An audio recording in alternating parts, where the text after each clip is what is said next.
Antes da chegada do cristianismo, a Inglaterra era uma terra viva, com deuses, espíritos e rituais antigos.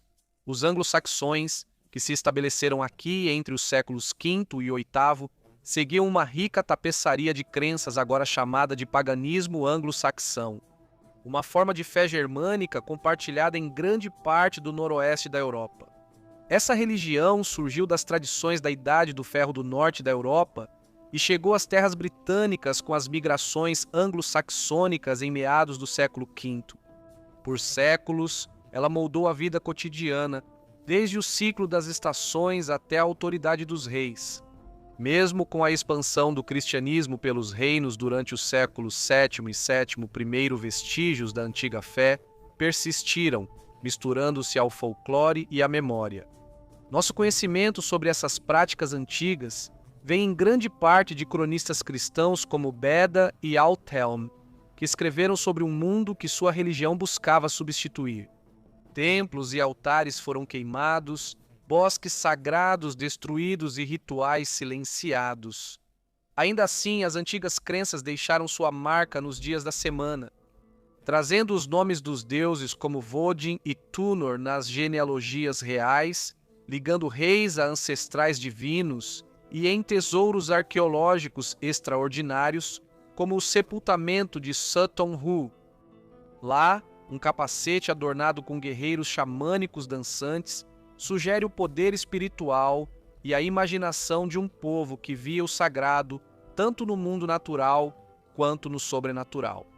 Nesta jornada, vamos descobrir o que restou da religião que um dia dominou a Inglaterra. Seus deuses, suas tradições sagradas e os rituais mágicos que guiavam a vida e a morte, e as forças invisíveis ao redor deles. Odin era um dos deuses centrais do mundo religioso anglo-saxão, uma figura de imensa autoridade cuja influência unia mito, realeza e identidade cultural. Essa antiga divindade germânica é mais conhecida na tradição nórdica como Odin. Muito antes dos anglo-saxões se estabelecerem na Grã-Bretanha, Odin era adorado em toda a Europa do Norte, e seu culto viajou com eles desde o continente. A permanência de sua importância está refletida na própria linguagem. Quarta-feira, ou o dia de Odin, preserva seu nome até hoje. Na tradição anglo-saxônica, Odin não era apenas um deus, mas o ancestral divino dos reis. As genealogias reais de reinos como Wessex, Mércia, Kent e Nortúmbria traçam essas dinastias governantes de volta, através de heróis lendários, até o próprio Odin. Essas genealogias eram ferramentas tanto políticas quanto religiosas. Ao reivindicar descendência de um deus, os reis legitimavam sua autoridade, apresentando seu governo como sancionado pela ordem divina. Frequentemente, Vodin aparece várias gerações distante, situando-se no limiar entre o mito e a história, uma figura que liga os governantes humanos ao passado sagrado. Dentro do panteão anglo-saxão, Vodin ocupava um papel complexo e elevado. Ele era associado à realeza, à guerra e à vitória, mas também à sabedoria, ao conhecimento e aos mortos. Ao contrário de deuses que personificavam força bruta, como Tunor, Vodin era astuto e enigmático, um deus que governava por meio de percepção, inspiração e sacrifício. Ele estava ligado ao campo de batalha e ao além, guiando os mortos e supervisionando o próprio destino. Como o principal deus ancestral e mestre do conhecimento oculto, Vodin estava no coração da crença anglo-saxônica, personificando tanto o poder que conquista reinos quanto a sabedoria que os sustenta. Tyr era um deus importante, embora muitas vezes subestimado na tradição religiosa anglo-saxônica. Seu nome deriva do proto-germânico Tiwas, que por sua vez tem raízes no conceito indo-europeu do deus do céu e da lei divina. Essa profunda ancestralidade linguística sugere que Tyr já foi um deus central dos povos germânicos, muito antes do surgimento de figuras posteriores como Odin. Sua presença duradoura é preservada na linguagem mais notavelmente no dia da semana, terça-feira, que ainda carrega seu nome. Em sua origem e caráter, Tyr estava intimamente associado à lei, à justiça e à força vinculativa dos juramentos. Ao contrário de deuses definidos pela astúcia ou força bruta, Tyr representava a autoridade moral e a ideia de que a ordem deve ser mantida, mesmo a um grande custo pessoal. Esse tema é expresso de forma mais vívida no mito em que ele sacrifica sua mão para prender o lobo monstruoso Fenrir, garantindo a estabilidade cósmica ao colocar o bem do mundo acima de si mesmo. Embora essa história sobreviva principalmente em fontes nórdicas posteriores, seu valor se alinha de perto com o que podemos inferir sobre o papel germânico anterior de Tyr dentro do panteão anglo-saxão. Tyr era um deus da guerra em sua forma legal e disciplinada. Ele não era o deus da guerra frenético que Woden podia ser, mas sim o patrono da coragem, da honra e da conduta correta, em batalha. Para as sociedades guerreiras, que davam grande importância à lealdade e aos laços juramentados, Tyr personificava a natureza sagrada dos juramentos e as consequências de quebrá-los. Sua autoridade teria sido especialmente relevante em assembleias, disputas legais e nos rituais que uniam guerreiros a seus líderes. Tunor era um dos deuses mais amplamente reverenciados no mundo religioso anglo-saxão, uma figura poderosa e familiar cuja presença era sentida tanto na vida cotidiana quanto nos mitos. Seu nome é a forma em inglês antigo de trovão, e ele está intimamente relacionado ao deus nórdico Thor e à divindade germânica do trovão, adorada em toda a Europa do Norte. A sobrevivência do seu nome no dia da semana Thursday, quinta-feira, testemunha a profundidade de sua importância e a marca duradoura de seu culto. Em sua origem, Tunor era um deus do céu, das tempestades e da força física, personificando as forças brutas da natureza que moldaram as sociedades agrícolas e guerreiras da antiga Inglaterra. Ele estava intimamente associado à proteção do povo, das casas e das comunidades contra perigos naturais e ameaças sobrenaturais. Enquanto fontes nórdicas posteriores descreviam Thor empunhando o martelo Mjolnir, é provável que o culto anglo-saxão a Tunor enfatizasse ideias semelhantes de poder esmagador e força defensiva, mesmo que os mitos específicos não tenham sobrevivido em detalhes. A popularidade de Tunor também pode refletir sua proximidade com as pessoas comuns. Ele era menos distante e misterioso do que Wodin e menos abstrato do que Tyr. Em vez disso, incorporando virtudes como coragem, resistência e proteção. Ele também podia ser visto quando uma tempestade surgia. Como resultado, Tunor se tornou um pilar vital do panteão anglo-saxão, um deus guardião cujo poder trovejante sustentava o mundo e defendia a humanidade contra as forças que buscavam destruí-la. Frigga era uma deusa proeminente na tradição religiosa anglo-saxã, associada à autoridade doméstica, ao casamento e ao destino. Seu nome em inglês antigo aparece como Frigga ou Frigg, derivado do proto-germânico frigol, que significa amada ou livre. Ela está intimamente relacionada à deusa nórdica Frigga e reflete uma concepção germânica compartilhada de uma poderosa divindade feminina cuja influência estava no centro da ordem social e doméstica. Seu significado duradouro é preservado no dia da semana, sexta-feira, que continua a carregar seu nome. Em sua origem, Frigga estava ligada a ideias de amor, parentesco e aos laços do matrimônio. Ela era uma deusa da premonição e do destino, possuindo uma sabedoria profunda sobre o futuro, mesmo que nem sempre a revelasse. Dentro do panteão anglo-saxão, Frigga provavelmente ocupava a posição de principal deusa e era a contraparte divina de Woden, como esposa de Woden. Na tradição nórdica posterior, ela representava o lar ordenado e a linhagem que equilibravam a busca incessante por poder e conhecimento. No contexto anglo-saxão, isso a tornava especialmente importante para a maternidade e a continuidade das famílias e dinastias. Por meio de Frigg, a natureza sagrada do casamento, dos laços e da herança era afirmada. O papel de Frigg destaca a importância da autoridade das mulheres na crença anglo-saxã, especialmente dentro do lar e do grupo familiar, o que era central para a estabilidade social. Dessa forma, Frigg se apresentava como uma deusa cuja força silenciosa sustentava o tecido do mundo, complementando os poderes mais visíveis da guerra, da lei e do trovão, personificados pelos deuses masculinos. Ing, também conhecido como Yngvi, era um deus antigo e profundamente significativo no mundo religioso anglo-saxão. Associado à fertilidade, ao crescimento e ao bem-estar da terra, seu culto parece estar entre os mais antigos da religião germânica, antecedendo a proeminência de deuses como Vodin. Evidências de sua importância sobrevivem tanto na linguagem quanto na poesia, especialmente no antigo poema das runas em inglês, que descreve Ing como um deus que certa vez foi para o leste, atravessando o mar, deixando uma memória duradoura entre o povo.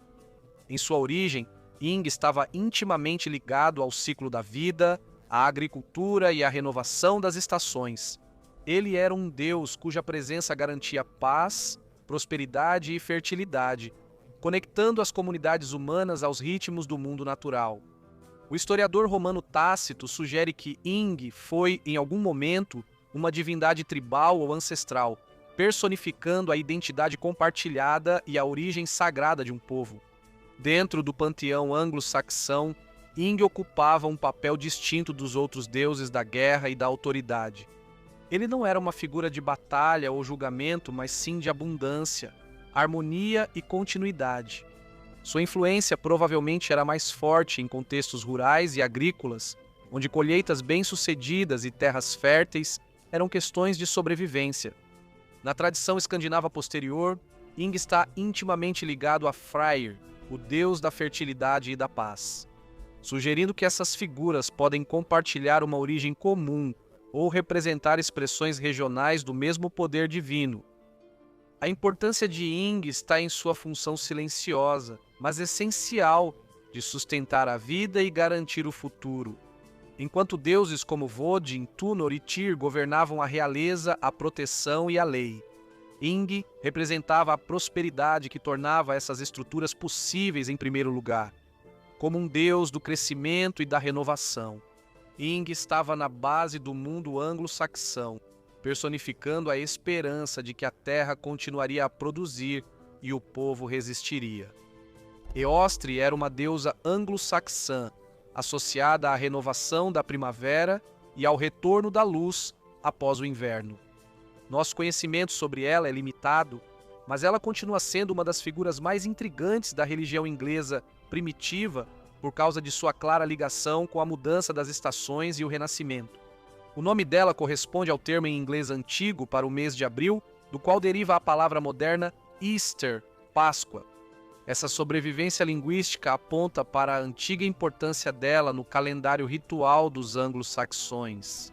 A principal referência histórica a Eostre vem de um monge do século VIII Beda que explica que os ingleses pré-cristãos nomearam um mês da primavera em homenagem a uma deusa celebrada com festas nessa época do ano. Acredita-se que seu nome derive de uma raiz proto-germânica relacionada ao amanhecer ou ao leste, ligando-a ao sol nascente e ao aumento da luz do dia na primavera.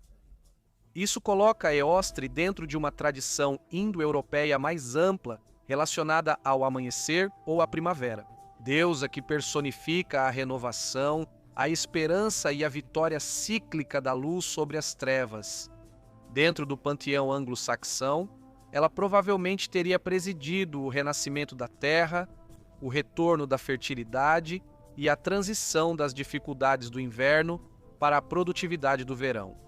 Embora muito sobre seu culto tenha se perdido, seu nome duradouro e suas associações sazonais sugerem uma deusa cujo papel era lembrar a comunidade que, após a escuridão e o frio, o crescimento e a luz sempre retornariam. Na visão religiosa anglo-saxã, o próprio cosmos era sagrado e os movimentos do Sol e da Lua eram personificados como forças divinas.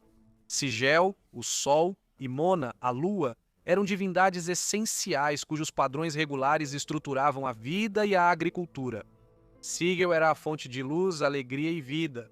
Ele era louvado na poesia e na tradição rúnica como uma força guia, cujo nascer trazia calor, clareza e sustento.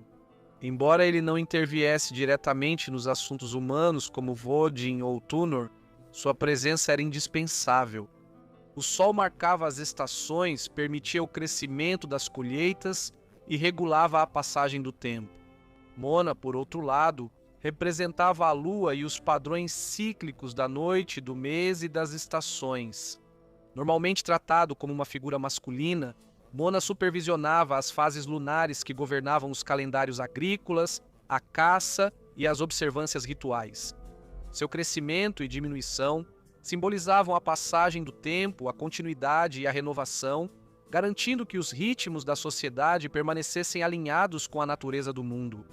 Ao contrário dos deuses guerreiros ou reais, o poder de Mona era sutil, guiando a vida através da regularidade em vez de intervenção direta.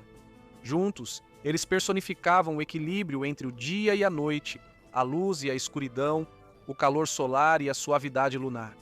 Sigil e Mona são lembrados na semana anglo-saxônica através do domingo e da segunda-feira, dias nomeados em homenagem ao Sol e à Lua. Preservando sua memória como os poderes celestiais que outrora governaram o tempo da luz e o ritmo da vida, Siachené era uma divindade anglo-saxônica intimamente ligada ao povo saxão, reverenciada tanto como ancestral tribal quanto como guardiã dos guerreiros. Seu nome, que significa companheiro da espada ou parente da espada, reflete sua profunda ligação com a habilidade marcial e a defesa da comunidade. Celebrado como um ancestral divino, ele legitimava os governantes e personificava a força, a unidade e a identidade da tribo. Nas genealogias dos reis de Essex, ele aparece como o primeiro ancestral deles, com o primeiro rei, Skinny, surgindo 7 gerações depois. Em relatos posteriores, ele é descrito como filho de Vodin, ligando-o à linhagem divina germânica mais ampla. No panteão anglo-saxão, a esfera de Siaxené era marcial e tribal, em vez de cósmica ou agrícola. Ele garantia a coesão e o sucesso dos guerreiros saxões, atuando como protetor do povo e conectando a autoridade divina diretamente à sociedade. Ele provavelmente era invocado durante guerras ou duelos como o guardião anglo-saxão dos guerreiros e personificação do próprio guerreiro saxão. Magia, xamanismo e feitiçaria desempenhavam um papel significativo na sociedade anglo-saxã, entrelaçando-se com a crença religiosa e o culto aos deuses. Muito do que sabemos sobre a magia anglo-saxã vem principalmente de manuscritos médicos que sobreviveram, como o livro de Balde e o Lecnunga, todos descrevendo práticas pagãs que persistiram até bem depois da era cristã.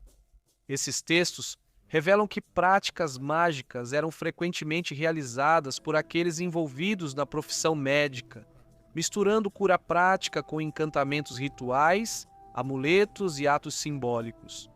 Evidências arqueológicas sugerem ainda que as comunidades anglo-saxãs reconheciam praticantes mágicos especializados, conforme indicado por vestígios encontrados em sepultamentos.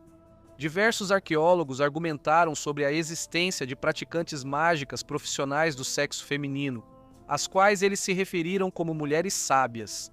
Essas mulheres podem ter atuado como curandeiras e mediadoras entre o mundo humano e o sobrenatural, utilizando encantamentos, poções e conhecimento de ervas para influenciar a saúde, a fertilidade e o destino. Práticas xamânicas na crença anglo-saxônica estavam intimamente associadas aos deuses. Vodin, por exemplo, estava ligado ao conhecimento, à profecia e à habilidade mágica, e invocações a ele frequentemente aparecem em encantamentos ou textos rituais. Da mesma forma, outras divindades como Frigga ou Ing podem ter sido invocadas para proteção, fertilidade e prosperidade agrícola. A magia, portanto, funcionava como um meio de se conectar com o divino. Ações rituais, encantamentos e gestos simbólicos tinham a intenção de apelar ou manipular o poder dos deuses e espíritos. O sacrifício também era uma parte importante da religião pagã anglo-saxônica, funcionando tanto como um ato de devoção quanto como uma troca mágica entre humanos e deuses. Ofertas eram feitas para obter o favor divino, garantir fertilidade, vitória na guerra, cura e proteção, e para manter o equilíbrio entre o mundo humano e as forças invisíveis que o governavam. Esses sacrifícios incluíam comida, bebida, armas, animais e, em raras circunstâncias, vidas humanas, oferecidos em bosques sagrados, nascentes, rios e salões. Reis, sacerdotes e praticantes de magia supervisionavam as cerimônias, reforçando seu papel como mediadores entre os deuses e o povo por meio da união do sacrifício e da magia. Os anglo-saxões praticavam uma religião baseada em oferecer dádivas, palavras e poder ritual em troca de proteção, prosperidade e a manutenção da harmonia do mundo e de sua sociedade. Mesmo após a cristianização da Inglaterra, o mundo dos deuses anglo-saxões não desapareceu.